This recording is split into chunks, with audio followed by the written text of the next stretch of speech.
네, 날씨가 상당히 춥습니다. 모두 건강들 조심하시고요. 네, 황금열쇠님, 제주몽생이님, 김천아포님, 세종스케치님, 평택드림님, 구미사랑님, 총신님, 네, 다경이님, 양산주공 아줌마님, 김포각시님, 손님, 사시피님, 네, 후리맘님, 꿈꾸 행복나무님, 서연님, 예, 김팀장님, 갤러리빌님, 네, 손님 353님, 시군나하늘님, 천년향수님, 네, 손님 94K님, 하나님, 부산 카나리아님, 연수야 사랑해님, 내손동고드님, 방긋방긋님, 꽃보다님, 공평의 원리님, 산소컵님, 네, 상큼 비타민님, 풀꽃사랑님, 평택 하늘로 하자님, 청심님, 네, 손님 KDB님, 네, 동우님, 네, 반갑습니다. 자, 오늘은 블로그 상위 노출 강의인데요. 오늘은 공개 특강으로 강의를 진행하기 때문에 우리 기존의 정규 수강생 외에도 일반 회원들이 많이 참석해 계십니다. 자, 질문 하나 드리겠습니다. 자, 정규 수강생이시면 저희 K마스터즈 정규 수강생이시면 1번, 오늘 온라인 무료 특강 처음 듣는다, 예, 2번입니다.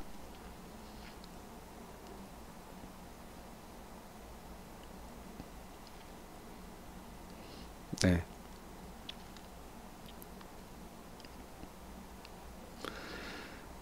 네. 네, 정규 수강생 분들은 닉네임을요, 우리 닉네임을 좀 바꿔주시고요. 오늘 처음 오신 분들도 닉네임 변경을 해주시면 수업하는데 많은 도움이 될 것 같습니다. 네, 좋습니다. 자, 그럼 수업 시작하도록 하겠습니다. 최근 이 블로그 상위 노출과 관련된 부분들이 지금 약간씩 변화가 많이 있는데요. 가장 최근 들어 두드러진 현상은 지금 현재 최적화 블로그라고 하죠. 블로그 상위 노출, 그러니까 일반 블로그가 블로그를 상위 노출되기 위해서 열심히 글을 쓰는데, 최적화 블로그가 현재 10주째 지금 나오지 않고 있습니다. 그 얘기는 항상 뭐 연말 정도 되면 매년 해가 바뀔 때마다 최적화 블로그가 잘 안 나오는 그런 어떤 패턴을 계속 보여왔는데요. 이번에는 지금 거의 꽤 오랫동안 지금 최적화 블로그를 안 주고 있습니다. 근데 이제 최적화 블로그가 안 되는 경우가 주로 어떤 경우가 많냐면요. 업체에서 최적화 블로그를 만드는 경우, 인위적으로 프로그램을 돌리거나 이웃과의 협업을 인위적으로 하고 있거나 이런 패턴을 주는 경우 최저가 블로그가 안 나오고 있고요. 하지만 정상적으로 글을 정말 열심히 운영하신 분들은 웬만큼은 다 최저가 블로그가 나오고 있는 그런 상태입니다. 자, 그러면 오늘 1강 수업 진행해 보도록 하겠습니다. 자, 먼저 최근에 새롭게 바뀐 내용부터 한번 보도록 할 텐데요. 자, 여기 보시면 네이버에서 K마스터즈라고 검색을 하면 이렇게 사이트가 뜨는데요. 여러분도 뭐 잘 아시겠지만 예전에는 블로그나 카페를 우리가 네이버에서 검색 등록을 통해서 사이트에 등록을 할 수가 있었죠. 근데 그것이 바뀌어서 블로그나 카페는 등록을 못하게 만들었고요. 작년도에는 기존에 등록되어 있던 카페나 블로그를 하더라도 도메인명을 이렇게 저처럼 kmaster.kr 이런 도메인명 쓰는 게 아니라 원래 네이버의 카페 주소, 고유 주소를 쓰고 있던 분들은 다 사이트 영역에서 다 내려갔습니다. 그렇게 하고 그 다음에 이제 얘네들이 내놓은 서비스가 사이트 등록을 하지 않아도 카페나 블로그를 사이트 등록을 하지 않아도 네이버에서 검색 엔진이 수집을 해서 사이트 영역에 노출을 시켜주겠다 라고 밝힌 점이거든요. 근데 카페나 블로그가 사이트에 노출이 되기 위해서는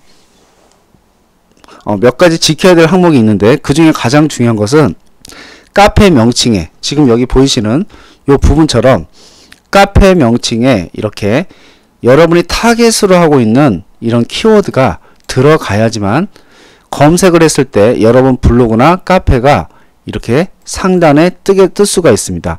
이 제목에 타겟으로 핵심 키워드가 빠지면요, 이렇게 검색을 했을 때 여러분의 사이트가 뜨지 않는다는 것이죠.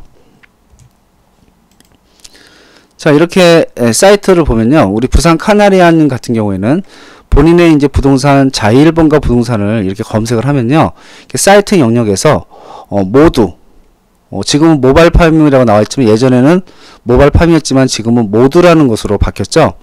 이렇게 모바일 홈페이지와 그 다음에 블로그가 이렇게 사이트 영역에서 노출되는 걸 볼 수가 있습니다. 이렇게 되기 위해서는 반드시 카페나 블로그, 그 다음에 모두를 이용하시는 분들은 그 홈페이지의 제목에 타겟으로 하고 있는 핵심 키워드가 반드시 들어가야 된다. 자, 두 번째, 태그 검색 베타인데요. 이 태그 검색 베타 서비스는 아까 동영상을 통해서도 잠깐 말씀을 드렸지만 PC상에서는 태그 검색 베타라는 섹션이 보이지가 않고요. 어디서 보이냐면 부동산, 예를 들면 스마트폰, 모바일에서 화면 볼 때 지금 왼쪽 화면은 PC고요. 오른쪽 화면은 스마트폰으로 검색했을 때 보여지는 화면이거든요. 자, 여기에서는 태그 베타라는 이런 항목이 보여지게 됩니다. 자, 이와 같이 모든 마케팅 흐름이 지금 모바일로 넘어가고 있기 때문에 네이버에서는 네이버 포스트라든지 폴라라는 서비스, 그 다음에 또 태그 검색 베타, 뭐 이런 서비스들이 전부 모바일 마케팅에 초점을 맞춰서 내놓고 있는 상품들이다, 서비스들이다. 그렇기 때문에 여러분들은 이제 PC에서 상위 노출되는 것보다 더 중요하게 여겨야 될 것이 바로 스마트폰, 모바일에서 노출되는 것이 아주 중요하다라는 거, 기억을 하시고요. 자, 우리가 일반적으로 블로그를 운영할 때 여러분들이 생각하는 그 일반적인 상품들과 우리 부동산 블로그는 완전히 동선이 다릅니다. 예를 들면 고객이 어떤 단어를 검색을 합니다. 예를 들면 네이버에서 귀걸이라고 검색을 해서 상위에 떠 있는 블로그들을 클릭을 해서 열어보겠죠. 그리고 그 블로그의 내용이 정말 좋고 귀걸이가 이쁘다는 판단이 되면 그때 어떻게 하죠? 돈을 입금을 합니다. 그러면 주인은 물건을 배송해 주면 되는 거죠. 그러니까 검색부터 구매 전환이 일어나는 이 과정이 아주 짧다라는 거죠. 그런데 우리 이제 부동산 중개업은요, 고객이 블로그를 가요. 그래서 물건을 찾아서 검색을 들어가서 봤는데 내용이 너무 좋더라. 그럼 어떻게 하죠? 전화를 합니다. 사무실로 전화를 해서 여러분의 목소리나 느낌, 신뢰가 가야 사무소를 방문하고, 사무소 방문해서 여러분의 행동, 그 다음에 사무실 인테리어, 후각적인 요소, 이런 것들이 심지어는 영향을 미쳐서 신뢰가 가야 부동산 물건 보고 부동산 물건이 마음에 들어야 계약 체결을 하는 거죠. 그렇기 때문에 부동산 블로그는요, 구매 이 전환까지 이루어지는 동선이 아주 길다라는 거예요. 그런데 일반적으로 다른 상품들은 그냥 물건만 좋으면 바로 입금하고 물건 배송받으면 간단한 구조인데, 우리 부동산 블로그는 이렇게 구매 동선이 아주 길기 때문에 여러분들이 블로그의 어떤 상품만 좋다고 해서 되는 것이 아니라 이런 과정들도 아주 중요하다는 거죠. 자, 예를 들면은 여러분들이 생각하는 블로그 상위 노출 딱 되면 모든 것이 다 계약으로 다 이루어질 것 같은 그런 착각을 합니다. 근데 사실 그런가요? 나는 블로그 운영하고 상위 노출도 잘 되고 있는데 별로 계약으로 안 이루어지네? 그런 분들이 있을 거예요. 그런 분들은 그게 누구 문제일까요? 저의 문제일까요? 여러분의 문제일까요? 예, 여러분의 문제죠. 자, 왜 그러냐면요, 목이 좋은 사거리에 딱 음식점을 개업을 하는 거예요. 정말 휘황찬란하게 만들고 멋지게 인테리어하고 아주 잘 만들었어요. 그럼 처음에 개업했을 때는 많은 사람들이 새롭게 개업한 음식점이니까 많이 방문을 하겠죠. 근데 음식을 먹었더니 음식이 맛이 정말 없네. 그럼 어떻게 해요? 다음부터 이 음식점을 방문을 안 하게 되죠.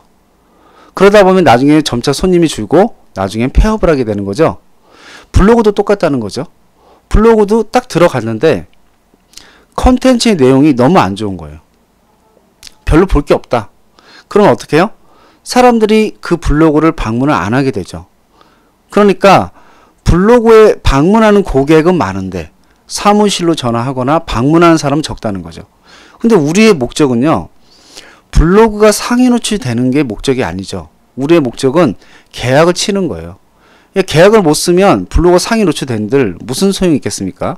우리의 목적은 바로 계약서를 작성하는 거기 때문에 블로그 상위 노출도 중요하지만 이와 더불어 중요한 것이 바로 컨텐츠, 블로그의 내용이 아주 중요하다는 거죠. 그래서 여러분이 블로그를 정말 고객을 유혹하는 그런 글쓰기로 글을 쓰려면요, 어떻게 써야 될까요? 세 가지 형태로 써야 된다. 문솔행의 구조로 써야 되는데요. 문은 문제 제기, 솔은 솔루션 제공, 행동 촉구입니다. 그러면 자, 지금 경기가 어려워서 뭐 예를 들면 강남구 지역에서 재택할 만한 물건 찾기 어려우시죠? 근데 문제를 제기한 거예요. 그 다음에 솔루션을 제공해 줘야죠. 하지만 강남에 있는 땡땡땡 아파트는 이러이러한 이유 때문에 앞으로도 지금 사놓으시면 가격 상승 잠재력이 풍부합니다. 그 다음에 근거를 제시해 줘요. 이유는 역세권이고 앞으로 여기가 앞으로 개발될 계획이고 또 뭐가 생기고 뭐 이런 것들, 이렇게 근거를 제시해 준 다음에 마지막으로 뭘 해야 돼요? 클로징을 해야죠. 그러니까 행동 촉구를 해야 돼요. 우리가 부동산 중개업을 하시다 보면요, 어떤 분들은 정말 이 클로징을 잘하는 분들이 있고 어떤 분들은 그 전까지는 잘 가는데 계약이 잘 안 이루어지는 분들이 있어요. 그런 분들의 특성이 뭐냐면 밀 때와 어떨 때요? 자꾸 이제 독촉을 해야 될 때와 기다려줘야 될 때를 구분을 못해요. 그러니까 밀고 땡기고를 잘하는 사람들은 이 클로징을 잘하거든요. 근데 이게 행동 촉구라는 것이 굉장히 중요합니다. 행동 촉구를 시켰을 때와 안 했을 때 고객들이 결정이 달라지기 때문이죠. 그래서 마지막에는 항상 행동 촉구를 할 수 있는 문구가 필요해요. 지금 바로 전화 주세요. 다른 분들이 매수세가 굉장히 강하기 때문에 지금 구매하지 않으시면 정말 이 좋은 물건을 놓칩니다. 이번 달이 아니면 이런 물건 이 가격에 살 수 없습니다. 뭐 이러한 행동 촉구. 우리가 행동 촉구를 가장 잘하는 방송이 뭐죠? 홈쇼핑이죠. 홈쇼핑.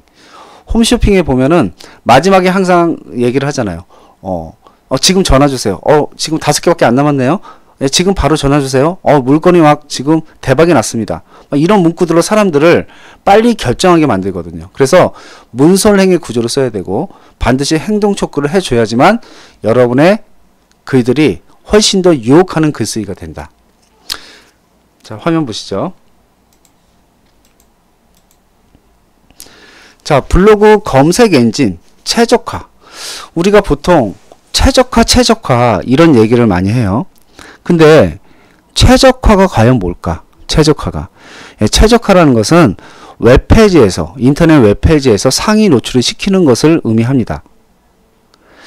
그래서 우리가 최적화 작업이라고 하는 것은 웹페이지에서 내가 쓴 글들이 상위 노출이 될 수 있도록 만들어주는 작업을 최적화 작업이라고 얘기합니다.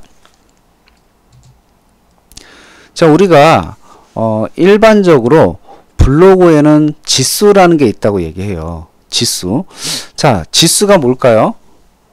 이 지수라는 것은요, 일종의 등급을 얘기합니다. 예를 들면 여러분들 고등학교 때도 열반, 우반 이런 식으로 반을 나누고요.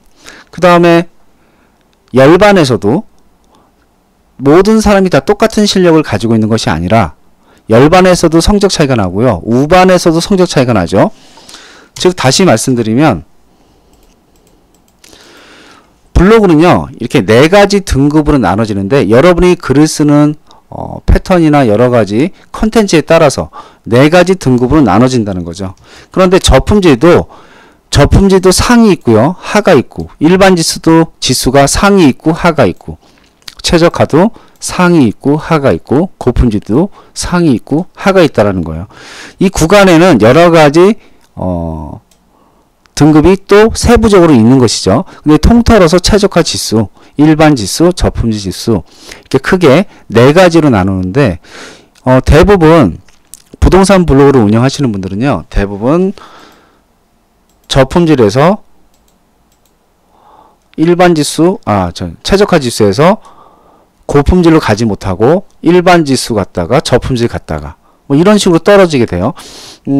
여기 도표상에서는 최저가에서 저품 일반으로 간다고 얘기했지만 사실은 올라갈 때는 저품질 이 상 정도의 위치에서 여러분 블로그가 시작을 해요.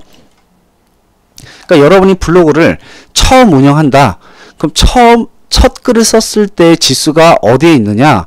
저품질의 상 정도의 위치에서 출발을 합니다. 그래서 블로그에 글을 7개, 8개 이상을 써주면 일반 지수로 진입을 하고요.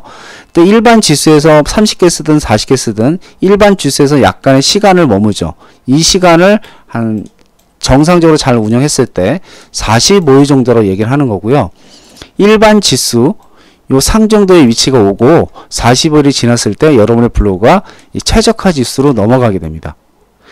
근데 최저가가 되었을 때 여러분들이 어떻게 운영하느냐에 따라서 이 블로그가 고품질로 갈 수도 있고 떨어질 수도 있어요. 그럼 정상적으로 보통 최저가 지수에서 블로그 운영을 잘하면 한 어느 정도 기간을 유지하느냐, 뭐 보통 2년에서 한 3년 정도는 이 최저가 지수에서 계속 유지를 해줄 수가 있어요. 근데 이제 일반적으로 부동산 블로그를 운영하시는 분들은 보통 최저가 지수가 돼도 어떤 분들은 짧게는 3개월 만에도 떨어지고 어떤 분들은 한 달 만에 최저가에서 저품질로 가기도 하고 어떤 분들은 6개월 가고 길은 분들은 한 1년 정도 가기도 하고 대부분 2년 3년까지를 끌고 가지를 못해요. 근데 그 이유가 있는데 네이버 블로그는요, 상업적인 글을 아주 싫어합니다.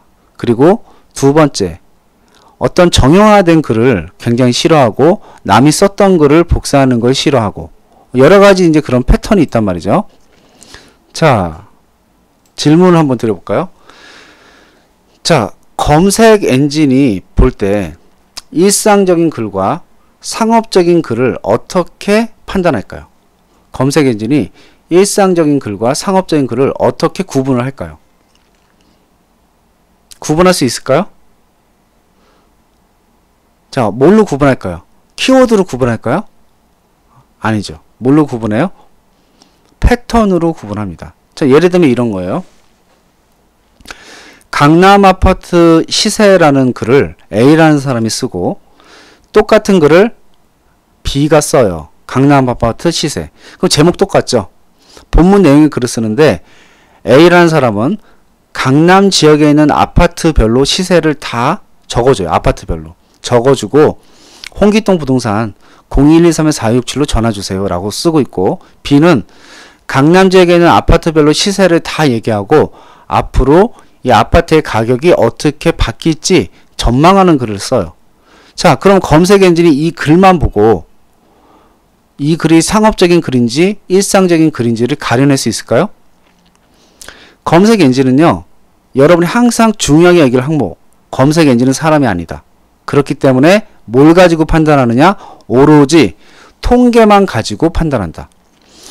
통계 수치만 가지고 이 글이 상업적인지 일상적인 글인지를 판단하는 거예요. 그렇기 때문에 글의 내용을 읽고 이 글은 좀 상업적인 것에 좀 치중이 돼 있네. 얘는 상업적인 글. 얘는 정보성 글이네. 정보성 글. 이렇게 판단하는 게 아니고 그 블로그 안에 들어가 있는 포스트 안에 들어가 있는 키워드, 문장, 그리고 그동안에 썼던 패턴을 찾는 거죠. 즉 일상적인 글과 상업적인 글의 차이점은 패턴이라는 거예요. 자, 그러면 패턴이라는 게 뭐냐? 이런 거죠. 쉽게 설명하면 어떤 사람이 100개의 글을 썼다. 100개의 글을 쓰는데 항상 글을 쓰고 나서 밑에다가 홍기동 부동산 0123-4267 전화주세요 라는 그런 문구를 계속 집어넣어요. 그럼 검색 엔진은 100개의 글을 쓴 사람인데 여기서 항상 똑같은 상호 전화번호가 늘 계속 반복이 되는 거예요. 그러면 검색 엔진을 볼 때는 이 사람은 이 문구를 뭐 하려는 사람? 홍보하려고 하는 사람. 그러니까 상업적인 글. 그러면 여러분들이 어디 놀러 갔다 왔어요. 뭐 어디 다녀왔어요. 오늘은 뭐 맛있는 김치찌개 먹었어요. 뭐 이런 식으로 글을 써요. 그러면 이렇게 썼을 때는 정보성 글이나 일상적인 글이죠. 그런데 그 밑에다가 홍길동 부동산 02-123-4567 전화 주세요 라고 쓰게 되면 검색 엔진은 이것을 어떻게 읽어요? 일상적인 글로 읽어요? 아니면 상업적인 글로 인식을 해요? 상업적인 글로 인식을 하는 거예요. 그래서 여러분들이 블로그를 처음 키워서 상위 노출이 되기까지의 이 글을 쓰는 과정을 지켜보면요, 조금 블로그 운영하신 분들은 이렇게 써요. 이게 빨리 노출되기를 원하니까 글 제목을 본문 첫 줄에 똑같이 쓴다든지, 아니면 이미 상업적인 글을 처음부터 시작하자마자 바로 매물글을 막 올리기 시작하는 거죠. 그렇게 올리시는 분들, 근데 그렇게 올리면 패턴이 생기고요. 또 인터넷상에 떠돌고 있는 여러가지 상위 노출되는 그런 방법들을 여러분이 글로 읽어서 그대로 반복을 해주는 거예요. 그럼 뭐가 생겨요? 패턴이 생긴다는 거예요. 우리가 업체에서 만든 블로그, 업체에서 운영해주는 블로그, 대행해주는 거, 이런 것들이 저품질에 잘 걸리는 이유가 있어요. 그게 뭐냐면 패턴이기 때문이에요. 아무리 프로그램을 잘 짜도요, 사람이 하는 게 아니라 기계가 하는 거기 때문에 일정한 패턴이 안 나올 수가 없는 것이죠. 그렇기 때문에 이런 패턴들을 검색 엔진은 지속적으로 체크를 하고, 이런 것들이 DB가 축적이 되면 비교를 통해서 어떤 패턴을 찾아내는 거죠. 그리고 그 패턴이 있는 블로그는 저품질에 걸리게 되는 것이죠. 그래서 여러분들이 블로그를 처음 시작해서 어느 정도 지수가 될 때까지는요, 패턴이 있는 글을 쓰면 안 되는 것이기 때문에 글 내용도 자유스럽게, 그리고 의도적으로 상위 노출시키기 위한 이런 행위를 해서는 안 된다. 자, 화면 보시죠. 자, 블로그는요, 크게 4가지 등급으로 나뉜다고 했는데, 여기 보시면 일반 블로그는 순위가 1위부터 100위까지 노출이 돼요. 100위까지 노출된다는 게 아니라 일반적으로 이 안에 꽂힌다. 어떨 때는 뭐 130위도 갈 수 있겠죠. 그 다음에 저품질은 최고 순위가 21등이다. 자, 이게 무슨 뜻이냐면요, 최고 순위가 21등이다. 이제 여러분들이 이제 내가 저품질이 걸렸는지 안 걸렸는지 테스트를 할 때 예를 들면 이렇게 보시면 돼요. 내가 이렇게 중요한 마케팅으로 글을 썼다. 그랬더니 이 블로그 영역에 가보니까 3페이지 이 첫 번째만 글이 뜬다. 이건 제가 쓴 폴라라는 사진으로 올린 그 폴라 서비스가 노출된 건데요. 자, 3페이지 첫 번째만 계속 뜬다. 그러니까 이렇게 우연히 21등에 꽂힌 게 아니라 내가 글 10개를 쓰면 10개가 21등 이상을 못 간다. 자, 블로그에서 글을 검색을 해보면요, 내려보시면 이렇게 1, 2, 3, 4, 5, 6, 7, 8, 9, 10 해서 이런 페이지들이 보여요. 그러면 한 페이지당 블로그의 글이 몇 개가 보이죠? 총 10개의 글이 보이죠. 최적화가 된다면 어떤 식으로 유지해야 될지도 고민되겠군요. 젊은 청년님의 말씀이 100% 맞는 거예요. 왜? 최적화 시키는 거는 쉬워요. 블로그를 상위 노출시키는 건 어렵지 않다는 거예요. 근데 어려운 게 뭐예요? 최적화돼서 상위 노출된 블로그를 계속 그 지수를 유지하면서 상업적으로 잘 활용할 수 있게끔 유지하는 게 정말 어려운 거예요. 그래서 저희 K마스터즈에서 정규 수강생분들 강의할 때도 전체 최적화 강의 중에서 상위 노출, 블로그 상위 노출되는 그 부분의 강의는 그렇게 길지 않아요.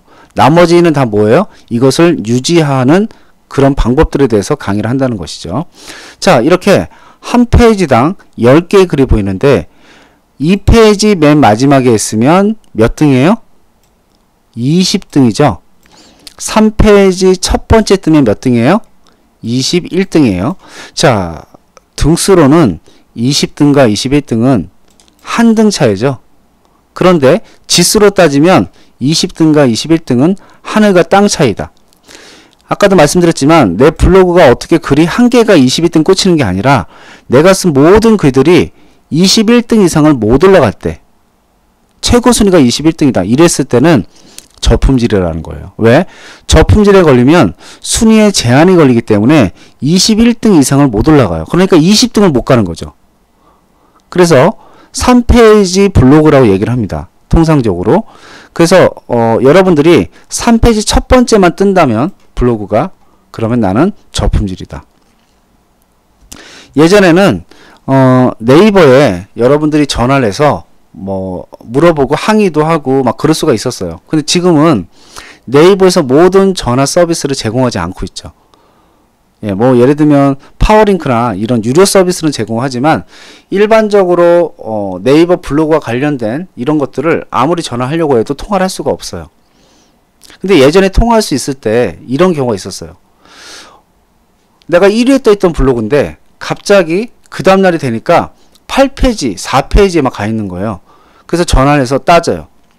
아니, 내가 어제 1위에 있었는데 어떻게 하루 만에 8페이지로 갈 수가 있어요? 어떻게 4페이지로 갈 수가 있어요? 막 이렇게 따지는 거죠. 어떻게 3페이지 첫 번째로 갈 수가 있어요? 막 따져요. 그러면 그 네이버 담당자가 뭐라고 얘기하냐면 선생님 아이디 줘보시겠어요? 저품질 걸린 블로그도 살리는 방법이 있습니다. 아이디 줘보시겠어요? 아이디 받아요. 그리고서 검토하더니 뭐라고 얘기해요? 선생님 블로그를 너무 운영을 잘하고 계시는 거예요. 아니 무슨 소리예요? 1페이지 있던 게 1등에 있던 게 지금 3페이지 갔는데 뭘 잘 운영해요? 딱 그렇게 얘기하면 뭐라 그래요? 선생님이 쓴 글의 키워드로 보면요. 전체 글이 35,000개인데요. 여기에서 21등을 하고 계신 거예요. 엄청나게 운영 잘하고 계신 겁니다. 이렇게 얘기를 합니다. 그러면 할 말이 없는 거죠. 예전에는 이런 경우가 많았어요. 근데 실질적으로 이 글을 검색하는 사람 패턴도 약간 바뀌는데 아주 옛날에는 그냥 첫 페이지에 있는 글들만 주로 많이 봤는데 최근에는 이 글들을 2페이지 정도까지는 다 넘겨서 보는 경향이 많아요. 그러니까 좋은 글들을 찾죠. 그렇다 하더라도 첫 페이지에 떠 있는 것이 가장 효과가 좋은 것이고 사실 3페이지 이상으로 밀린다고 하면 검색 수가 확 줄게 되죠. 그럼 이제 효과가 떨어지는 거예요. 그래서 저품질 블로그는 항상 3페이지 첫 번째만 글이 뜬다. 저품질 걸린 걸 살리는 방법이 있지만 그건 정규 수강생 분들은 배워요. 근데 살리는 것보다 그냥 새로 만드는 것이 훨씬 빠르고요. 하지만 뭐 살려야 되는 경우도 있어요. 살려야 되는 경우도 있죠. 뭐 예를 들면 내가 이웃이 한 1000명이 있다. 내가 지금까지 쓴 글이 한 3-4천 개의 글이 있고 벌써 저품질에 걸렸어도 하루 방문자가 300에서 400명씩은 들어온다. 이런 블로그를 버리기는 쉽지 않죠. 그런 경우는 살려야 되지만 그 외에 다른 경우는 버리고 새로 만드는 것이 훨씬 빠르다고 할 수 있죠. 자, 이게 바로 저품질 블로그고요. 최적화 블로그는요. 글을 쓰면 모든 글들이 대부분 10등 안에 꽂힌다. 10등 안에. 1위부터 10등 안에 꽂히고요. 조금 세다 싶으면 얘가 2페이지까지 밀릴 수는 있어요. 20등 정도. 하지만 대부분은 10등 안에 들어간다. 고품질은요. 글을 쓰면 5등 안에 다 들어가요. 네, 젊은 청년님. 온라인 1년 수강생이시면 정규 수강생이세요. 저희 카페 블로그 상위 노출 우리 정규 수강생 모르시는구나. 여기 2016년도 블로그 상위 노출 최적화 강의 업데이트 완료 있잖아요. 요 클릭하셔서 들어가시면요. 자, 이렇게 글들이 쭉 있는데요. 여기 보면 2페이지 하나, 둘, 셋, 넷, 다섯 번째 보면 블로그 지수의 구조 및 저품질 탈출 방법이라는 유료한 게시글이 있고 동영상이 있습니다. 요거 보시면 됩니다. 자, 그러면 여러분들이 이제 최적화 블로그라고 하면 여러분이 이거를 쉽게 내가 최적화인지 아닌지를 판단하기가 어려운데요. 간단해요. 자, 네이버에서 검색을 해봅니다. 중개업 마케팅. 자, 그랬더니 제가 쓴 글이 4위에 꽂혀 있네요. 4위에 꽂혀 있어요. 근데 전체 글이 3631건이다. 자, 그러면 우리가 통상적으로 내가 쓰는 키워드가 경쟁력이 센 키워드인지 아니면 안 센 키워드인지를 판단할 때 뭘 보냐면 요 전체 글수를 보고 판단하거든요. 하지만 꼭 그런 건 아니에요. 예를 들면 강남 아파트 강남 아파트가 5만 1000건 정도의 글이 떠 있어요. 그쵸?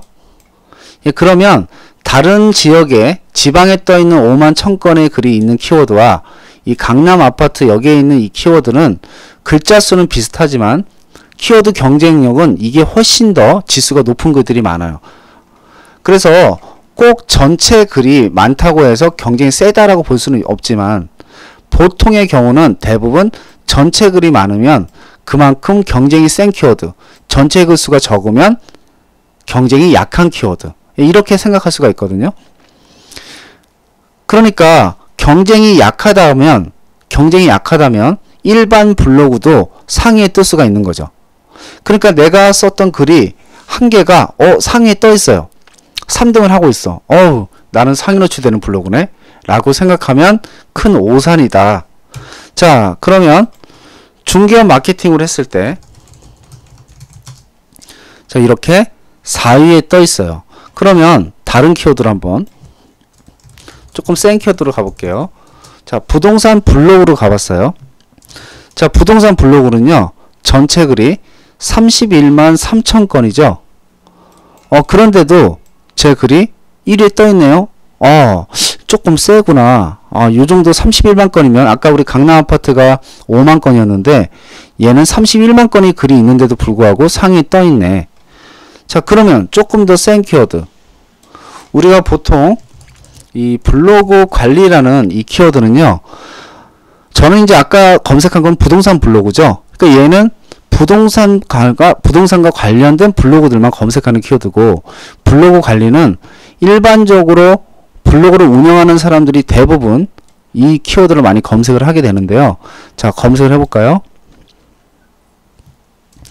자, 얘는요, 제 글이 2등으로 밀리긴 했지만 새롭게 쓴 글에 최신순에서 좀 밀렸네요. 2등으로 썼지만 133만 6천 건에서 2등에 글이 뜨고 있는 것이죠. 그래서 최적화가 되면요, 이렇게 거의 대부분의 글들 키워드에서 상위에 꽂힙니다. 물론 저 같은 경우는 1, 2등에 꽂히지만 최적화가 됐다고 해서 무조건 1등, 2등에 꽂히는 건 아니에요. 그쵸? 첫 페이지에는 노출이 돼야 되고, 이렇게 100만 건, 3, 40만 건 이상에서는 여러분의 글들이 꽂혀도 2페이지 정도에는 진입이 돼야 최적화된 블로그다 라고 할 수 있는 거죠. 미리 1, 2, 3위에 있던 블로그들을 최적화되어 글 작성을 한다면 1, 2, 3위를 앞지를 수 있나요? 당연히 있죠. 예. 자, 예를 들면 내가 글을 썼더니 3등에 떴다. 그러면요, 이 사람은 최적화되어 있는 거예요. 그쵸? 그럼 1등에 있는 글을 앞지를 수 있어요? 앞지를 수 있어요. 그 방법은 정규 수업 시간에 들으면 다 나옵니다. 자, 얘를 이렇게 앞지르는 건요, 하루면 돼요. 하루. 그리고 빨리 하면 1시간이면 1시간 정도면 앞지를 수가 있어요. 이 사람의 글을 앞질러서 1위를 올릴 수가 있어요. 자, 이와 같이 블로그는 최적화가 되면 거의 대부분의 글들에서 상위에 뜨게 된다. 자, 그러면 지금 현재 여기 떠 있는 이 글은요, 보시면 알겠지만 전체 보기가 전체 보기를 한번 가서 볼게요. 한 170개 정도 쓴 글인데 얘가 처음 썼던 시점은 2015년 5월 말 정도에 글을 쓰기 시작했고, 이 블로그가 최적화된 시점은 한 45일 지나서 7월 중순 정도에, 예, 그때 최적화가 됐단 말이죠. 그러니까 불과 한 45일 정도 만에 최적화가 된 거예요. 그래서 이 블로그를 운영할 때 우리 회원님들 계시니까 아시겠지만 최적화 블로그 만드는 것을 너무 어려워해요. 근데 사실 최적화 블로그를 만드는 것은 어려운 게 아니라고 제가 누누이 말씀드리잖아요. 근데 정말 어려운 것은 블로그를 계속 상위 유지하는 게 어렵다라고 제가 말씀을 드렸었죠. 근데 이런 것들이 있어요. 블로그를 상위에 노출시키기 위해서 나 열심히 하는데 나는 안 돼. 이상하게. 열심히 운영을 하는데 나는 안 돼. 근데 블로그가 최적화가 안 되는 이유가요, 여러 가지 변수가 있어요. 첫 번째는 블로그 아이디에 문제가 있을 수도 있고요. 두 번째는 블로그 인터넷선, 블로그를 운영하기 위해서는 인터넷선이 연계되어 있는데 그 인터넷 회선에 문제가 있는 경우에는 안 돼요. 쉽게 얘기하면 IP가 더럽다. 이렇게 얘기를 해요. IP가 더럽다. 그러면 어떤 IP? 청정 IP가 필요하다. 뭐 그런 얘기죠. 무슨 얘기냐면요. 우리 옛날에 우리 회원님들 중에서 이런 분이 있었어요. 블로그를 운영하는데 아무리 운영을 해도 상위 노출이 안 돼. 써도 글도 노출이 안 돼요. 일상적인 글을 정말 열심히 쓰는데도 아예 검색이 안 돼요, 글이. 아이디 바꿔서 또 운영해도 또 안 되고 다른 아이디로 바꿔서 해도 안 되고 도대체 원인이 뭘까? 그런 경우 두 가지가 있다고 그랬잖아요. IP가 더러운 경우. 더럽다는 게 뭐냐? 예를 들면 여러분이 쓰는 인터넷 회선이 예전에 다른 사람이 블로그를 운영했는데 제재를 받은 경험이 있는 거죠. 그 IP에. 그러면 그 이후에 쓰는 사람들은 이유 없이 다 저품질에 걸려요. 저품질에. 그래서 여러분들이 보통 블로그 타이틀 같은 거, 어떤 디자인 같은 거를 이제 만들잖아요. 그 디자인을 만들 때 여러분들이 외부 업체에 외주를 주게 돼요. 근데 외주를 줘서 거기에 맡겨서 아이디와 비번을 다 주죠. 그럼 걔네들이 여러분의 아이디 비번으로 로그인을 해서 이 작업을 해줘요. 근데 어느 날 갑자기 열심히 운영해도 글이 안 뜨네, 상위에. 근데 이유가 없어요. 왜? 내 IP에서는 새로 인터넷선을 가입을 했고 새롭게 만든 아이디거든요. 그런데 노출이 안 돼. 일상적인 글을 쓰는데. 왜 그래요? 외주에 준 업체에 문제가 있는 거예요. 자, 왜? 보통 일반적으로 좀 규모가 큰 그런 업체들은요, IP를 여러 개의 IP를 가지고 있어요. 그래서 이런 작업을 할 때도 한 개의 IP로 하는 게 아니라 다양한 IP를 바꿔가면서 작업을 하거든요. 근데 이제 영세한 그 업체들은요, 그냥 인터넷 하나에서 수십 명의 그 아이디 비번을 받아서 다 작업을 하고 만들어주고 작업하고 만들어주고 하는 거예요. 걔네들이 하는 것은 타이틀과 어떤 외형적인 것만 만드는 것이지 블로그 지수를 뭐 전혀 상관하지 않기 때문에. 근데 문제는 뭐예요? 한 개의 IP에서 수많은 사람들의 네이버 아이디로 로그인, 로그아웃을 반복하는 행위가 계속 반복이 되면요, 이 IP는, 이 인터넷 회선은 정상적인 블로그를 운영하는 그런 IP가 아니다라고 판단하고 IP에 저품질이 걸려요. 저품질을 걸어요. 그러면 이 회선에서 생성한 모든 아이디는 아무런 이유 없이 블로그가 상위 노출이 안 되는 블로그가 돼버리는 거예요. 그래서 그때 가장 좋은 방법이 뭐예요? KT를 쓰고 있었는데 KT 회선에서 저품질이 걸려요. 그러면 다른 KT 하나 또 빼는 게 아니라 통신사를 바꿔야 돼요. 어디로? KT면 SK나 LGT로, SK면 LGT나 KT로, LGT면 KT나 SK로 통신사 자체를 바꾸는 거예요. 또 어떤 분들은 지역망을 쓰고 계신 분들이 있어요. 뭐 구로 케이블, 뭐 영등포 케이블. 근데 이렇게 케이블을 쓰고 있는 분들은요, 대부분 IP가 저품질에 걸려있는 IP가 많아요. 그래서 이 지역망을 쓰는 분들은 블로그 최적화도 잘 안 될 뿐더러 저품질도 잘 걸려요. 그래서 SK나 LGT나 KT 이 세 개 중에 하나의 통신사를 쓰는 것을 권장을 합니다. 자, 제가 설명드리는 말들이 이해가 가면 1번, 이해가 안 가면 2번입니다. 제가 설명드리는 말들이 이해가 가면 1번, 이해가 안 가면 2번.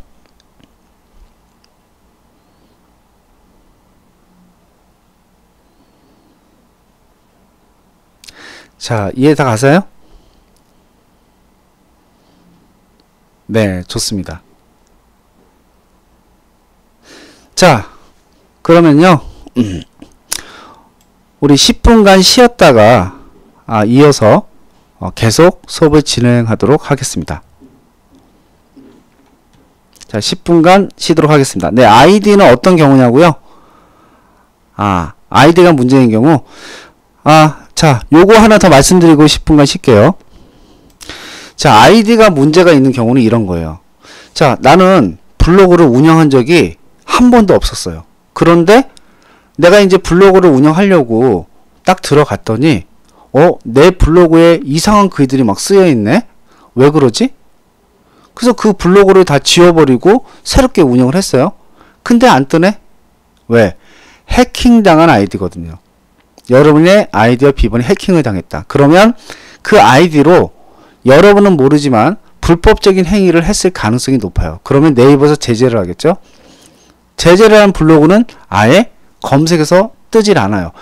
이 이유 외에도 블로그를 운영하지 않았어도 네이버에 위반되는 다른 행위를 했을 때, 블로그는 깨끗해 보이지만 다른 행위를 했을 때, 그랬을 때도 제재를 받을 수가 있기 때문에 네이버에서 아이디에 제재가 가면요, 블로그도 제대로 안 뜨고 카페도 안 뜨고 거의 다 안 뜬다고 보시면 돼요. 그래서 여러분의 아이디가 해킹 당한 경험이 있거나 유출될 수 있었던 가능성이 있던 아이디 비번이라면 그 아이디로 운영 안 하는 게 좋죠. 이제 일반적으로 처음 운영하시는 분들은 이렇게 생각을 해요. 이제 처음 시작을 하니까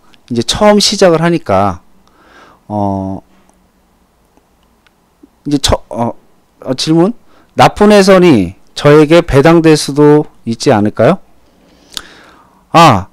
일단요, 인터넷 회선을 끊었다가 다시 들어가면요, 새로운 회선이 가요. 그래서 그런 경우는 일단 회선을 철거했다가 다시 배당을 받으면 상관없어요.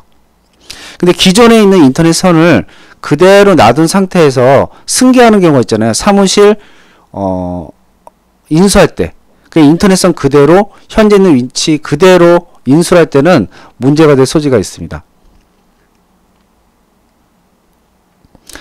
회사에 블로그를 맡겼다가 오늘 계약 해지를 했는데 버리는 게 좋은지요? 그것은 쉽게 말씀드릴 수가 없어요. 왜냐하면 그 회사에서 운영을 했다 하더라도 정상적으로 운영했을 수도 있잖아요. 근데 문제는 블로그 상태가 어떤지를 확인해야지만 가능한 거죠.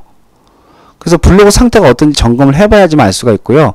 그냥 단정적으로 회사에서 운영했다, 대행업체에서 운영을 했다고 해서 무조건 그것은 저품질이다 라고 판단할 수는 없죠. 왜냐하면 그건 점검을 해봐야지만, 상위에 뜨는 블로그인지 또 블로그 상태가 어떤지 점검해봐야지만 정확히 알 수가 있죠.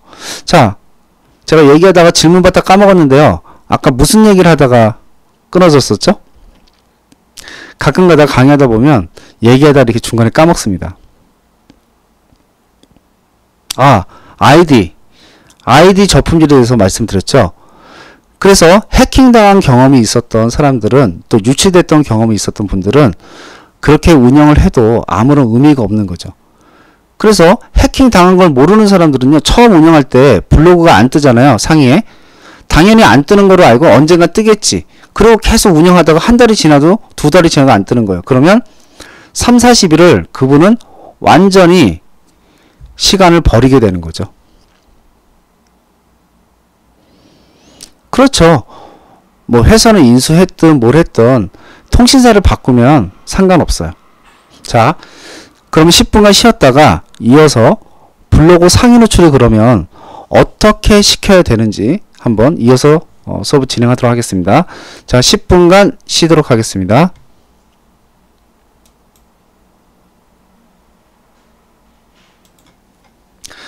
자, 우리가 이 부동산 블로그를 정말 잘 운영하려면 어떻게 해야 될까? 저희 이제 회원님들 중에서 이런 질문 저한테 많이 합니다. 자, 이렇게 많은 사람들이 블로그를 공부하는데 이러면 K마스터즈에서 공부하는 사람들끼리도 서로 경쟁이 될 거고, 그러면 다 상위에 뜰 수 있느냐? 뭐 이렇게 질문하시는 분들이 계세요. 근데 그 질문이 바꿔서 얘기하면 이런 것과 똑같아요. 고등학교에서 똑같은 수업 내용을 가지고 수많은 학생들이 같이 공부를 해요. 근데 거기서 1등 하는 사람은 1등하고 꼴등 하는 사람은 꼴등을 하잖아요. 그거 똑같은 거예요. K마스터즈에서 공부하든 다른 교육기관에서 공부하든 누군가는 다 공부를 계속 한단 말이죠. 그러면 그 중에서 정말 상위에 뜨고 열심히 잘하는 분들은 어떤 분들이 돼요? 어떤 분들이 될까요? 어떻게 보면 블로그 상위 노출되는 기준 이런 것들도 중요하지만 그것들이 가능하기 위해서는 전제 조건이 있거든요. 그 전제 조건이 뭘까요? 그 전제 조건은 열정적으로 하지 않으면 안 돼요. 이 블로그는요, 하루 이틀 하고 마는 게 아니라 내가 중개업을 하는 동안은 계속 해야 되거든요. 계속. 그러니까 어떤 열정과 의지가 없이는 이 블로그 마케팅을 성공적으로 운영할 수 없다라는 거죠. 그래서 이번 연도만 봐도 그렇죠. 이번 연도에 굉장히 많은 분들이 공인중개사 시험을 봤고요. 또 이번 시험이 굉장히 쉬웠기 때문에 엄청난 합격자들이 배출이 됐어요. 또 그분들이 지금 주위에서 새로 개업할 자리를 찾고 있고, 날씨 풀리면 앞으로 수많은 신규 공인중개사들이 여러분 사무소 옆에서 개업을 하겠죠. 근데 여러분들은 그러면 어떤 준비를 하고 계시냐는 거죠. 신규 공인중개사들은 나이도 젊고 또 열정도 가지고 있어요. 그쵸? 열정과 의지가 있어요. 또 뭐가 있어요? 인터넷도 잘해요. 컴퓨터도 잘해요. 그런데 그분들이 지금은 마케팅도 공부를 하네. 미리 블로그도 공부를 하고 와서 개업을 한다는 거예요. 자, 그러면 여러분이 그분들을 이길 수 있는 것은 딱 하나예요. 그 지역에서 오랫동안 해왔기 때문에 경험이 풍부하다라는 거. 그걸 제외하고는 모든 부분이 다 지는데, 그 경험이란 부분도 블로그 마케팅을 잘하면 그 갭을 아주 빠르게 좁힐 수 있고요. 여러분이 신규 공인중개사한테 따라잡히는 거 몇 개월이면 될 것 같아요? 마케팅 열심히 안 하면 딱 더더 말고 4, 5개월이면 신규 공인중개사가 여러분보다 더 운영을 잘할 수 있어요. 그러니까 여러분들은 지금 뭘 느껴야 돼요? 위기감을 느껴야 돼요. 그냥 내가 정말 이것도 한번 해볼까? 그냥 블로그 한번, 뭐 남들 돈 잘 번다고 하는데 나도 한번 해볼까? 이런 마음으로 하는 것이 아니라 내가 이걸 안 하면 죽는다라는 생각을 갖고 하셔야 돼요. 그 정도의 마음가짐이 없이는 절대 지금 신규 공인중개사들, 또 주변에 마케팅을 기존에 하고 있는 사람들을 이길 수가 없어요. 저 또한 마찬가지거든요. 저는 이제 저희 K마사지 카페 회원들이 약 한 14,000명 정도 되고, 또 교육을 듣는 분들이 많기 때문에 경제적으로나 뭐 별로 이렇게 힘든 걸 못 느껴요. 하지만 저는 지금도 하루에 4시간 이상을 안 자요. 그럼 4시간 안 자고 나머지 시간 뭘 해요? 저는 지금도 연구하고 공부하고 강의한단 말이에요. 이유가 뭐예요? 제가 지금까지 이 카페를 키우고 이 자리에 오기까지는 다른 마케팅 강사들이 잘 때 저는 그 시간에도 공부를 했고, 또 다른 마케팅 강사들이 수강생들한테 대하는 행동이나 태도들이 그냥 교육 시간에만 알려주고, 뭐 퇴근하거나 뭐 저녁 8시 이후 10시 이후에는 전화도 안 받고 이렇게 할 때 저는 12시 1시에도 회원이 전화 오면 받고 설명을 하고 그런 식으로 열정적으로 했거든요. 근데 지금 현재 위치에서 제가 기존에 했던 마케팅 강사들처럼 좀 나태해지고 피곤하니까 오늘은 전화 안 받고 또 대충 하고 뭐 지금까지 잘 해왔는데 이런 생각을 갖는 순간 바로 떨어지기 시작하는 거예요. 왜? 지금 저희 카페를 벤치마킹하는 수많은 마케팅 강사들이 너무 많아요. 그러니까 저를 쫓아오려고 노력하고 있는 분들이 너무나 많다는 거예요. 그런데 제가 나태해지면 순간 무너지는 거는 한순간이에요. 한순간. 그래서 열정과 의지가 없이는 절대 할 수가 없고요. 상위에 뜬다고 자만하지 마세요. 떨어지는 것도 한순간이니까. 그걸 유지하기 위해서는 지속적으로 업데이트하면서 공부를 계속하지 않으면 안 돼요. 모바일 마케팅 시장 넘어가는 거 작년만 봐도 그렇잖아요. 네이버 포스트 나와 다음과 카카오톡 합병되면서 새로운 서비스가 막 출시돼. 폴라라는 서비스 나와. 모드라는 홈페이지, 모바일 홈페이지도 만들어. 태그 검색 베타라는 서비스도 나와. 불과 1년 사이에 엄청난 변화가 일어나거든요. 근데 여러분이 가만히 있잖아요. 새롭게 바뀌고 있는 트렌드를 전혀 읽지를 못해요. 그럼 어떻게 돼요? 도태되는 거죠. 그래서 첫 번째가 열정과 의지가 있어야 됩니다.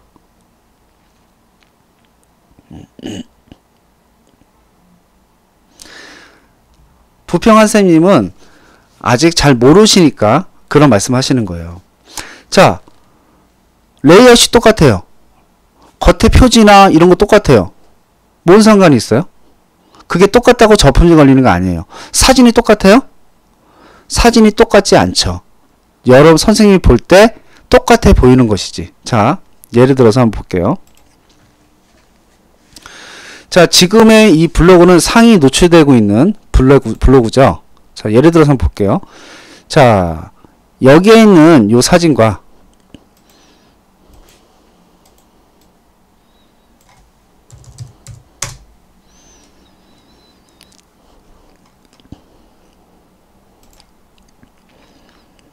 자, 여기 보이는 이 사진과 여기 보이는 이 사진과 똑같아요? 달라요? 똑같아요? 달라요?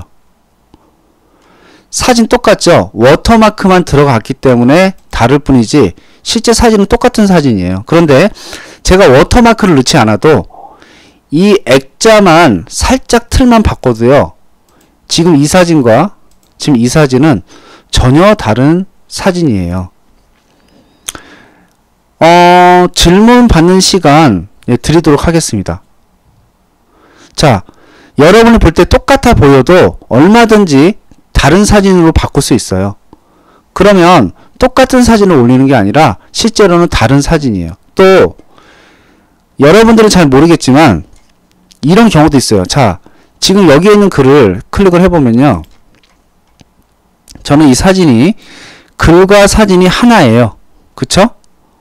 이렇다면 똑같은 사진처럼 보이지만 글 내용도 똑같아 보이지만 이 사진은 한 개의 그림이기 때문에 네이버 검색 엔진이 인식할 때는 전혀 다른 사진이 되는 거예요.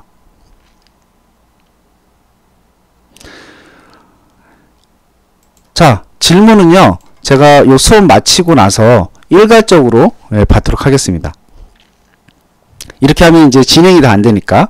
자, 그래서 제가 운영하고 있는 신규 블로그. 자, 이 블로그는요. 지금 새롭게 키우는 블로그예요. 그러면 여러분들이 블로그를 최적화할 때 가장 먼저 중요하게 여겨야 될 항목이 뭐냐? 제 제목의 글을 보면 알죠? 자, 눈 오는 날 수업했어요. 날씨가 춥네요. 수원에선 세 번째. 겨울 분위기 좋네요. 내가 늘 갖고 싶어 하던 차. 직원들이랑 함께 식사를. 오랜만에 등산했어요. 자, 등산을 했으면 어떤 산이 있겠죠? 직원들이랑 식사를 했으면 음식점이 있겠죠? 내가 늘 갖고 싶어 하던 차가 있으면 차명이 있겠죠? 수원에선 세 번째 뭘 했겠어요? 강의를 했겠죠? 눈 오는 날 수업했어요. 어디서 강의를 했겠죠? 근데 제목에는 그런 핵심적인 키워드를 의도적으로 빼고 있다. 왜? 제가 수업을 했는데 어디서 했는지 블로그 강의했어요. 또 블로그 강의했어요. 블로그 강의했어요. 블로그 강의했어요. 블로그 강의했어요. 자, 이렇게 반복적으로 상업적인 거를 쓰게 되면 어떻게 돼요? 패턴이 생겨요. 그리고 내 블로그는 최적화가 되기도 전에 저품질에 걸린다. 그래서 블로그를 상위 노출시키기 위해서 글을 쓸 때는 제목에 의도적으로 상업적인 키워드, 예를 들면 상품명, 제품명, 상호명 이런 것들은 쓰지 않는다. 그런 것들을 의도적으로 빼고 쓴다는 거예요. 특히 맛집 같은 거 이런 경우가 굉장히 네이버 검색 엔진이 민감하게 반응하는 그런 키워드들이에요. 예를 들면 뭐 장충동 왕족발 맛있네요. 뭐 이런 키워드, 뭐 놀부보쌈 맛있게 먹었어요. 부평에 있는 놀부보쌈집 최고네요. 이런 거. 이런 것들을 계속 쓰게 되면 어때요? 나는 그냥 일상적인 글을 쓰는 거거든요. 근데 검색 엔진이 인식할 때는 이 사람은 맛집 블로그를 대행해주고 홍보하는 사람이네? 라고 인식을 하는 거예요. 그러니까 블로그가 상위 노출되는 블로그가 되지를 못한다는 거죠. 그래서 제가 부탁드리는 게, 자, 글을 쓸 때요. 매물글 좀 제발 올리지 마세요. 나 이해가 안 가요. 왜? 내 블로그가 상위 노출이 안 되는 블로그인데 아직까지 상위 노출이 안 되고 있는데 왜 매물을 올릴까요? 매물을 올려도 노출이 안 되니까 검색을 안 한단 말이에요. 효과가 없단 말이에요. 그런데 매물글을 백날 올리면 뭐예요? 보는 사람이 없는데. 매물글 올리지 말고 뭐래요? 일상적인 글을 쓰는 거예요. 일상적인 글. 언제까지? 내 블로그가 상위 노출이 될 때까지는 일상적인 글만 쓰는 거예요. 왜? 써봐야 효과가 없으니까. 매물가 올려봐야 많은 사람이 보지 못하니까 의미가 없는 거예요. 자, 화면에 보이는 것처럼 이런 레이아웃, 이게 레이아웃이잖아요. 이런 레이아웃, 틀, 타이틀도 없어요. 지금 새로 키우는 블로그는. 타이틀 꾸미고 블로그 메뉴 구성하고 이런 거는요, 언제 하는 거예요? 내 블로그가 상위 노출이 될 수 있는 그런 지수를 가졌을 때 하는 거예요. 남들이 와서 볼 때 좀 블로그가 이상하지 않아요? 좀 창피해서요. 자, 사람들이요, 여러분 블로그 레이아웃 관심 하나도 없어요. 뭐에 관심 있어요? 내용에만 관심이 있어요. 이런 것들은요, 부수적인 요건들이란 말이죠. 필수가 아니에요. 그러니까 블로그 운영에 있어서 가장 중요한 거는 글과 사진만 잘 넣어주면 되는 거예요. 이 겉에 꾸미는 거는요, 얼마든지 최적화된 이후에 바꾸면 되는 거기 때문에 지금부터 미리 막 맞춰서 멋지게 꾸며놓고 안 해도 상관없다는 거예요. 그래서 이런 것들은 부수적인 거고 내용을 정말 좋게 써야 되는 거예요. 자, 우리가 음식점을 찾아가도 왜 그렇잖아요. 겉만 번지르한데 맛이 없어. 그럼 사람들이 안 가요. 근데 되게 허름하고 되게 집도 안 좋고 맛이 별로 안 좋아. 그런데 들어가 보니까 음식 맛이 끝내줘요.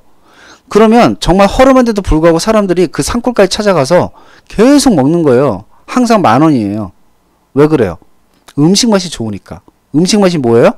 여러분 컨텐츠가 좋으면 끝나는 거예요. 다른 거 하나도 필요 없어요. 파워블로그들, 여러분 파워블로그 뭐예요? 지수가 엄청나게 높은 블로그들, 글만 쓰면 무조건 1등에 꽂히는 블로그들, 그런 블로그들 방문하다 보면요, 레이아웃이 정말 형편없고 어떤 글자 폰트나 이런 것도 되게 이상하고 이런 사람이 어떻게 파워블로그지? 라고 생각되는 사람들도 있어요. 근데 그런 사람들은 왜 파워블로그가 돼요? 다른 거 다 필요 없고 컨텐츠가 좋기 때문이에요. 그래서 여러분들은 블로그 운영할 때 제발 매물글 좀 상위 노출 되기 전까지 제발 올리지 좀 마세요. 효과도 없는 거를 왜 그렇게 올리는지 제가 미치겠어요. 그거 보고 있으면 막 가슴이 아파요. 답답하다 못해서 막 가슴이 아파요. 그리고 블로그 운영하시는 분들 중에서 열심히 해요. 열심히 운영하는데 제가 보고 딱 글을 보면 상위 노출 안 되는 방식으로만 골라서 쓰는 거예요. 그러니까 안 좋게 저품질 되는 방식으로만 글을 써요. 그런데 그런 분들은 운영을 할 줄 알기 때문에 조금만 공부하면 바로 블로그 상위 노출 되거든요. 근데 그런 분들이 또 안타까운 게 그런 분들도 수업을 안 들어. 정말 이제 시작하는 사람들은 열심히 하려고 듣는데 좀 아는 사람들은 안 들어요. 왜 안 들어요? 돈이 아깝다고 생각하는지 모르죠. 근데 그게 결국은 아까운 게 아니라 더 자기를 후퇴시키는 거예요. 왜냐하면 계속되는 새로운 내용들을 업데이트하지 않으면 예전에 알고 있던 지식 그대로 나는 운영을 할 수밖에 없고, 그러면 블로그가 상위에 못 떠요. 왜? 네이버 검색 엔진은 6개월마다 1년마다 계속 바꾸거든요. 검색 기준을. 그러니까 그 검색 기준을 알지 못하면 내 블로그가 예전에 떴어도 지금은 안 뜰 수밖에 없는 거예요. 왜? 바뀌었는데 바뀐 걸 모르니까. 자, 화면 보겠습니다. 자, 그래서 제목의 키워드는 반드시 어떤 특정 이슈성 키워드, 또 예를 들면 블로그 처음 운영할 때 일상적인 내용이라 하더라도 영화명, 뭐 베테랑 봤어요 라든지 뭐 이런 식으로 영화명을 집어넣는다든지, 또 최근에 막 이슈가 되고 있는 어떤 연예인 이름을 쓴다든지, 이런 키워드를 절대 써서는 안 된다. 그게 저품질에 걸리는 가장 빠른 길이다. 그래서 그런 것들을 의도적으로 피하면서 써야 된다라는 거예요. 자, 네이버에서 이런 얘기를 했어요. 좋은 컨텐츠란 직접 경험하여 작성한 후기 문서가 좋은 문서다. 자, 직접 경험했다라는 게 뭘까요? 쉽게 얘기하면 이런 거예요. 자, 여기에 보이는 이런 이미지들은요, 캡처한 거거든요. 자, 여기 보시면 이렇게 캡처한 이미지들은요, 만든 날짜와 수정한 날짜는 있지만 찍은 날짜가 없어요. 왜? 캡처한 것은 만든 것이지 수정한 게 찍은 것이 아니기 때문에. 그리고 이 사진에 대한 디테일한 정보가 없어요. 하지만 실제 찍은 사진은요, 어떤 특성이 나와요?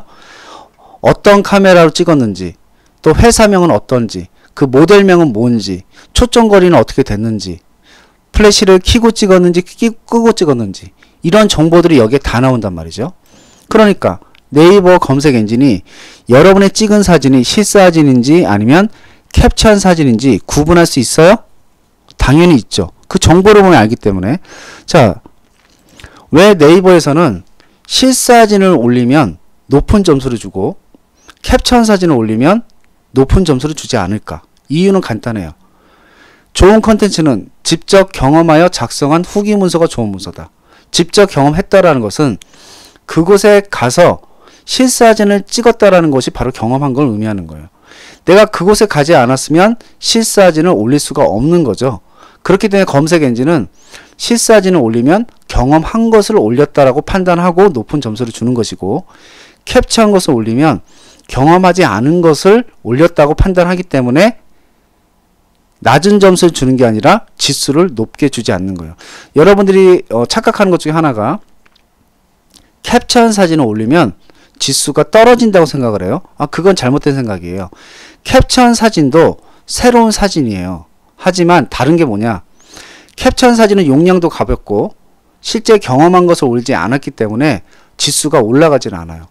근데 우리가 블로그에 글을 자꾸 계속 쓰면서 지수를 높이는 작업을 하잖아요. 그런데 캡처한 사진만 올리게 되면 지수가 안 올라가니까 배제할 수밖에 없는 거예요. 그래서 실사진을 집어넣는 거지만 캡처한 사진만은 넣어서 글을 써서는 안 되고 실사진과 캡처한 사진을 함께 넣어서 쓰는 것은 아무 상관이 없는 것이죠. 자, 이렇게 운영할 때 몇 가지 사항들을 지키면서 운영을 하셔야 되고요.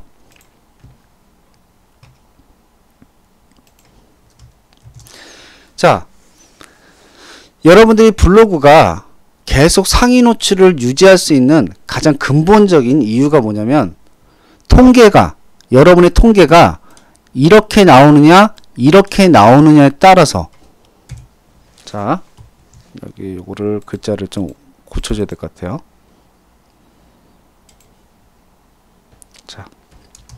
자, 여기가 재방문자가 아니라 방문 횟수, 방문 횟수라고 요거 수정을 하겠습니다. 자, 블로그 A는요, 하루 방문자가 1000명, 방문 횟수 1000, 페이지 뷰 1000이에요. 그 얘기는 뭐예요?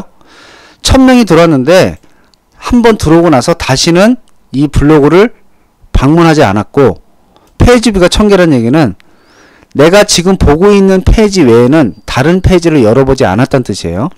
블로그 B는 하루 방문자가 200이지만 방문 횟수가 500이에요. 그러면 한 사람당 2.5회씩 방문했다는 뜻이고, 페이지 뷰가 700이라는 얘기는 여러 개의 페이지를 열어봤다는 거예요. 자, 그러면 무슨 얘기냐면 이런 거죠. 자, 블로그에 들어와서 이 글을 클릭하고 딱 들어왔어요. 이 글을 클릭하고 들어왔어요. 들어왔더니 내용이 좋네. 그러면 다른 글도 클릭해서 열어본다는 거예요. 이렇게 다른 글도 클릭해서 열어봐요. 이렇게 내용이 좋아. 그럼 또 다른 글도 클릭해서 또 열어봐요. 자, 이런 식으로 여러 개의 글을 열어보면 페이지 뷰가 여러 개가 생기는 거죠. 그리고 이렇게 페이지 뷰가 많다 보면 뭐가 늘어요? 체류 시간이 늘어요. 체류 시간이 뭐예요? 이 블로그에서 이렇게 머물고 있는 시간, 얘를 X를 누르는 순간 어떻게 돼요? 체류 시간이 끊어지는 거예요. 좋은 블로그는 체류 시간이 길고 페이지 뷰가 많고, 그쵸? 그리고 재방문을, 이 컨텐츠가 좋으니까 다음에 다시 오려면 이웃 추가를 하겠죠. 그러니까 이웃이 많고 이렇게 이웃 수가 많고, 그 다음에 지금처럼, 아이고 얘기하다가 잠시 까먹었네요. 이웃 수가 많고 재방문자가 많고 그 다음에 페이지 뷰가 많고 체류 시간이 긴 글이 상위 노출이 오랫동안 될 수 있는 블로그가 되는 거죠. 그래서 블로그, 상위 노출되는 블로그가 지금 1000명이 방문하니까 이 A는 상위 노출되고 있는 거예요. 그런데 통계가 계속 이렇게 유지가 되면 좋은 컨텐츠가 아닌데 상위 노출이 되고 있으니까 지수가 떨어지는 거예요. 떨어지는데 이렇게 떨어져요. 최적화, 그 다음에 저품질. 그러면 여기까지 와도 상위에 떠 있어요. 그러다가 요 선에 닿는 순간 일반 블록으로 가는 게 아니라 바로 저품질로 떨어지는 거죠. 순위가 확 떨어져요. 그런데 블로그 B처럼 통계를 가지면요, 현재 상위 노출이 되고 있지 않지만 이 블로그가 상위 노출이 되고 나면 그 다음부터 이런 통계를 가지고 있으면 얘는 지속적으로 오랫동안 상위 노출을 유지하는 그런 블로그가 되는 거예요. 그러니까 여러분들은 상업적인 글만 올려서는 이런 통계를 만들 수가 없어요. 반드시 일상적인 글, 정보성 글들이 많이 있어야지만 이런 통계를 유지할 수가 있다. 그래서 결국은 컨텐츠가 여러 블로그를 상위 노출을 유지시킬 수 있느냐 없느냐 계속 거기에서 결정이 된다는 거죠. 자,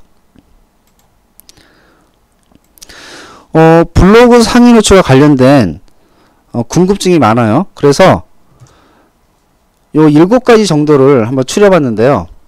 블로그 글쓰기 하단에 보면 태그가 있는데 태그가 상위 노출과 관련이 있나요? 자, 관련이 있다 1번, 관련이 없다 2번. 자, 태그 노출이 태그가 상위 노출과 관련이 있다 1번, 관련이 없다 2번. 자, 몇 번인가요?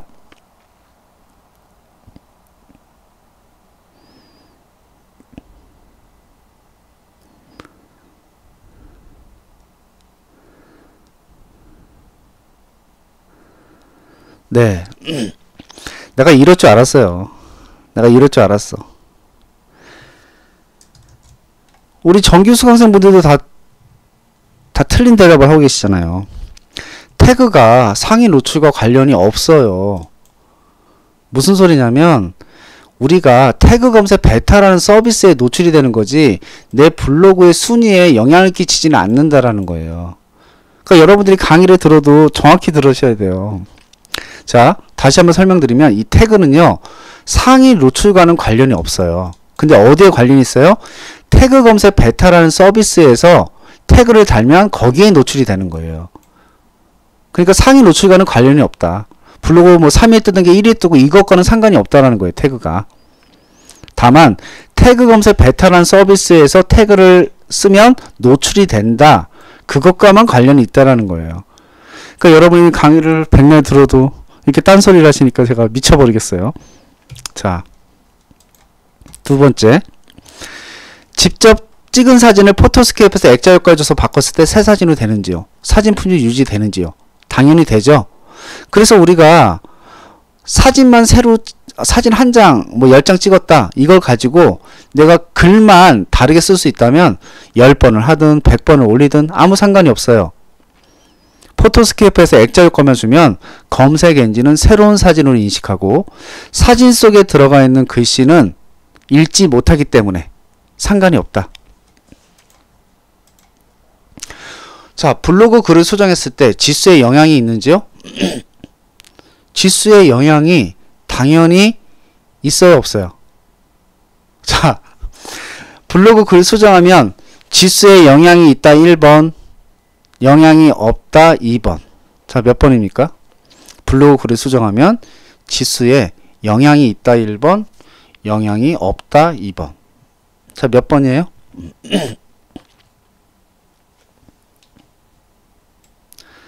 블로그 글을 쓸 때 수정하면 지수에 영향이 있다 1번, 영향이 없다 2번.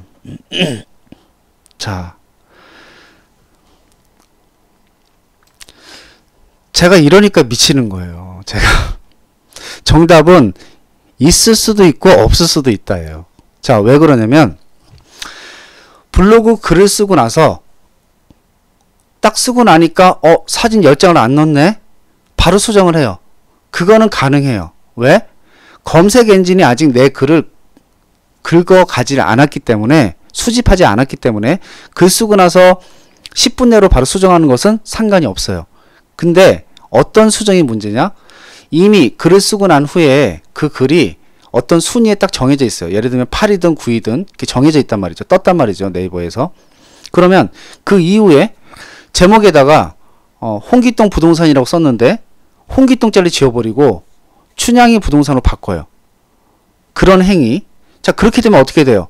검색 순위가 바뀌게 되죠. 또 본문 내용에 사진을 한 장밖에 안 넣었는데 나중에 순위가 노출된 후에 다시 들어가서 사진 10장을 채워넣는 거, 그런 행위. 또 동영상이 없었는데 동영상을 넣는 행위. 또 텍스트가 5줄밖에 없었는데 나중에 10몇 줄을 채워넣는 행위. 이런 것들은 뭐예요? 이런 행위들을 하면 안 되는 행위예요. 왜 그럴까요? 이거를 그대로 허용하게 되면 이런 문제가 생겨요. 자, 예를 들면, 자, 잠실 아파트라는 키워드는 과연 어떻게 글을 써야 상위 노출이 될까? 궁금하죠, 제가. 그럼 이렇게 하면 돼요. 잠실 아파트 쓰고 사진 한 장 넣고 글 5줄 쓰고 올려봐요. 딱 이렇게 올렸더니 순위가 45위에 꽂히네? 그래? 다시 수정 들어가서 이번에는 텍스트를 한 30줄을 써버리고 사진은 그대로 놔둬요. 그 다음에 순위 체크를 해봐요. 45위에서 40위로 올라가네? 아, 텍스트가 많이 들어가니까 순위가 좀 올라가는구나. 그럼 다시 수정 들어가서 이번 사진을 한 장이 아니라 한 30장을 넣어버려요. 순위가 40위에서 35위로 올라가네? 사진이 많이 넣으면 순위가 올라가는구나. 자, 이런 식으로 테스트를 계속 하루 종일 하잖아요. 그러면 그 키워드에서 어떻게 글을 써야 상위 노출되는지 다 알 수 있어요. 그렇기 때문에 네이버에서는 이렇게 수정하는 행위를 계속 반복하면 그 글을 날려버려요. 순위에 검색이 안 되게. 그 다음에 이런 행위를 지속적으로 다른 키워드에서도 계속하게 되면 그 블로그를 아예 저품질로 내려버려요. 그래서 글을 수정하는 것은 가급적 안 하는 게 좋아요. 하지만 오타가 났다. 중간에 오타가 났다는 것은 전체 글에 오타가 나는 게 아니라 일부분이잖아요. 그런 것들 수정하는 것은 순위가 올라간 이후에도 해도 큰 문제가 안 생겨요. 그런데 절대 하지 말아야 될 것은 키워드를 바꾸는 행위, 키워드를 바꾸는 행위, 사진을 추가하는 행위, 없던 동영상을 넣는 행위, 텍스트가 짧았는데 길게 넣는 행위, 이런 수정은 하시면 안 됩니다.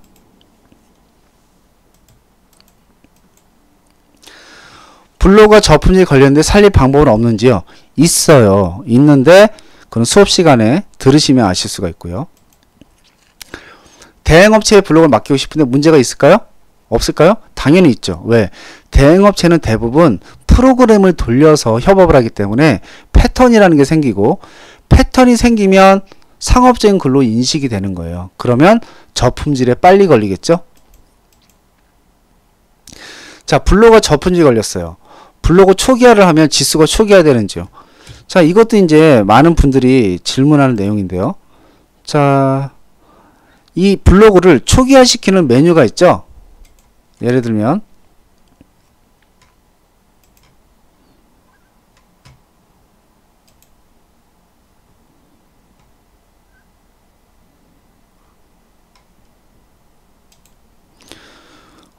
여기 있다. 예. 자, 블로그 초기화라는 메뉴가 관리 메뉴에 있어요. 얘를 이렇게 놓고 블로그 초기화 신청을 하면 이 블로그가 처음 여러분이 블로그 운영했을 상태로 싹 초기화가 돼요. 그러면 이때 지수도 초기화 되느냐? 안 돼요. 왜냐하면 블로그는 네이버 아이디당 한 개가 자동으로 생성이 되죠. 그러니까 아이디 니꼬로 블로그예요. 그러니까 내 블로그가 저품질이나 제재받은 경험이 있다면 지수를 초기화시켜도 그 내력을 그대로 가지고 있기 때문에 초기화가 전혀 되지 않는다.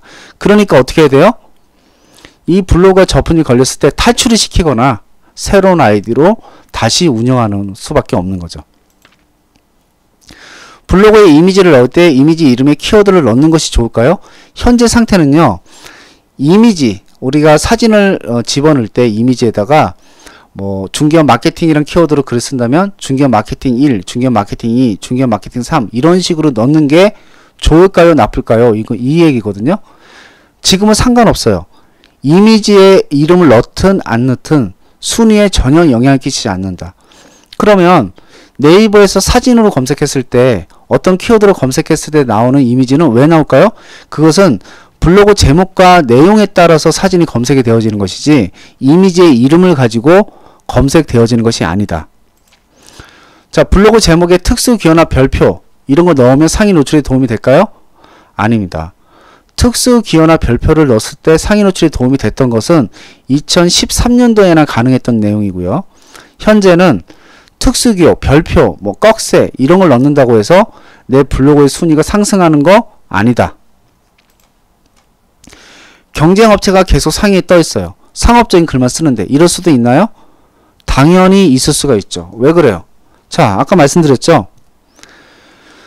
예를 들면 블로그가 상위 노출에 뜬다는 얘기는 이 사람은 분명히 최적화가 됐기 때문에 상위 노출이 뜨는 거예요. 그런데 상업적인 글만 계속 써요. 그럼 어떻게 돼요? 지수가 조금씩 떨어지는 거예요. 그러다가 저품질 선에 닿으면 바로 추락을 해요. 그럼 이분이 상업적인 글만 안 쓰고 일상적인 글을 많이 쓰게 되면 어떻게 될까요? 이렇게 떨어지는 기간이 오랫동안 유지할 것을 이렇게 운영하면 얼마 못 가고 떨어지는 거예요. 그리고 즉 저품질에 걸리는 시간이 빨라진다라는 거예요.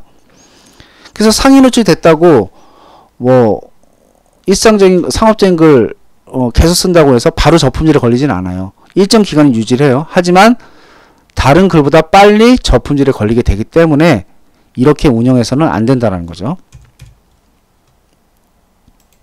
자, 이제 저희 교육과정에 대한 안내 말씀을 잠깐 드리고요. 그 다음에 바로 여러분들 개별 질문을 좀 받는 시간을 가질 텐데요. 저희 K머스터즈 이 온라인 과정은요. 지금 보시면 2월 1일 날 개강을 해요. 그러니까 저희가 이 온라인 과정은 1주, 2주, 3주, 4주, 5주 끝나면 또 개강하고 1주, 2주, 3주, 4주, 5주 끝나면 개강하고 이런 시스템으로 가는데요.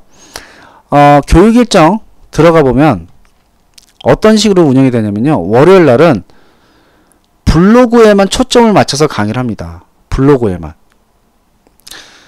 그래서 1주, 2주, 3주, 4주, 5주 끝나고 나면 또 1주차가 시작하고 또 끝나고 나면 1주차가 시작하고 그러니까 블로그만 계속 초점을 맞춰서 강의를 해요. 저희가 이렇게 월요일 날을 블로그에만 초점을 맞춰서 강의를 시작하는 이유는 중개업 마케팅에 가장 빠르게 활용하고 효과가 좋은 마케팅 방법은 블로그이기 때문에 여기에 치중을 해서 강의를 하는 거고요. 그러면 5주차 끝나고 나면 늘 똑같은 내용만 계속 반복하느냐, 얘는 계속 1, 2, 3, 4, 5 끝나고 1, 2, 3, 4, 5 이렇게 되니까 반복하느냐? 그렇지 않다. 새로운 상위 노출 기준이 나오거나 또 프로그램이 업데이트가 되거나 새로운 기능이 추가되거나 이랬을 때는 그 트렌드에 맞게끔 계속 바뀌어서 업데이트 강의가 진행되는 거예요. 여기에서 보는 것처럼 이렇게 블로그 상위 노출 기준도 바뀌면 바뀐 내용으로 저희가 동영상을 다시 찍어서 올려서 새롭게 업데이트된 강의를 계속 들을 수가 있는 거고요. 수요일날 금요일날은요. 블로그 외에 다양한 컨텐츠 제작법 또 중개업에 필요한 프로그램 활용법들 그리고 다양한 마케팅 블로그 외에 다양한 마케팅 방법들도 강의를 하는 거예요. 또 마케팅 방법만 강의하는 게 아니라 이렇게 한 달에 한두 번 정도는 외부 강사를 초빙을 해서 지금 우리가 2015년도 부가가치 신고를 해야 될 지금 시점이잖아요. 그래서 어떻게 하면 절세를 할 수 있을지 그 비법에 대해서 이렇게 강의하는 시간을 이렇게 외부 강사 초빙을 해서 공법도 하고 토지도 하고 세법도 하고 여러 가지 내용으로 초빙을 해서 강의를 듣는다. 그러니까 저희 카페에 있는 강의를 들으면요. 마케팅 강의도 늘 업데이트되는 강의 들을 수 있고 프로그램 활용법도 그냥 파워포인트나 학원에서 배우는 강의가 아니라 중개업에 꼭 필요한 프로그램 활용법을 강의하는 내용들을 빠르게 공부할 수가 있고 또 그 외에 다양한 부동산과 관련된 강의도 수강할 수가 있는 거예요. 자, 이렇게 월수금 강의를 생방송 강의 지금처럼 오후 9시부터 몇 시까지? 11시 20분까지 생방송 강의를 진행해요. 어디서요? 여기 보이는 생방송 강의장에서 지금처럼. 자, 그런데 만약 이때 참여를 못하면 어떻게 돼요? 그때는 진앙교육이라는 항목이 있거든요. 여기 들어가 보시면 이와 같이 매번 강의했던 내용들이 이렇게 녹화가 돼서 실시간 강의 내용을 다 녹화해서 올려드립니다. 그러면 내가 그날 참석 못해도 언제든지 요 강의를 보면 어제 했던 강의 계속 무한 반복할 수가 있죠. 또 저희 카페는 강의가 너무 많기 때문에 여러분들이 어떤 강의들을 찾기가 쉽지가 않아요. 블로그와 관련된 강의들도 다 넓게 퍼져 있거든요. 그래서 공부하기 어렵기 때문에 저희가 이렇게 블로그 4주 동영상 강의 5주 동영상 강의 이런 식으로 이것은 인터넷으로 공부하시는 분들을 위한 5주 동영상 강의 이것은 오프라인 수업을 듣고 계신 분들에 대한 공부하는 강의 이런 식으로 블로그에만 초점을 맞춘 강의를 여기서 바로 복습할 수 있도록, 그러니까 월요일 과정을 여기서 쉽게 예습하거나 복습할 수 있도록, 마스터할 수 있도록 이렇게 따로 강의를 추려서 여기다 올려드린 거죠. 자, 그리고 여러분들이 공부를 하다 보면요, 이런 분들이 있어요. 아, 나는 공부를 하고 싶은데 컴퓨터 기초도 없고 이걸 어떻게 해야 될까? 막막하신 분들. 그런 분들은요, 블로그 공부하기 전에 뭐부터 해야 돼요? 여기 보이는 컴 기초, 컴 활용부터 공부하고 그 다음에 블로그 강의를 수강하는 거예요. 그래야지만 이 블로그 강의를 쫓아올 수가 있어요. 이게 먼저 선행이 안 되면 이거 쫓아올 수가 없다. 그리고 어느 정도 신뢰가 되신 분들은 바로 이 강의를 미리 들으시면 되겠죠. 저희는 이제 이런 미션 제출이라는 항목이 있어요. 들어가 보면 온라인 수업을 하면요, 지금처럼 이렇게 메모장을 만드는 수업을 했어요. 그럼 이렇게 숙제를 내드려요. 자, 그럼 이와 같이 작업을 해서 이렇게 제출을 해 주셔야 돼요. 그래서 이렇게 제출을 해 주시면 그때 저희가 합격, 불합격 밑에다가 피드백을 해드립니다. 이렇게. 그리고 보완해야 될 점이 있으면 이렇게 다 달아드려요. 그래서 이렇게 숙제를 여러분들이 수업할 때마다 제출을 하셔야 되고요. 그 다음에 모르는 질문이 있으면 알려주세요란에다가 질문을 이렇게 게시글로 달아주시면 이렇게 바로바로 그 질문에 대한 답을 여기에다가 다 알려드립니다. 근데 어떤 분들은 게시글 쓰는 것도 설명하기 어렵고 기초가 없는 분들은 알려주세요 올리는 것도 힘들고요.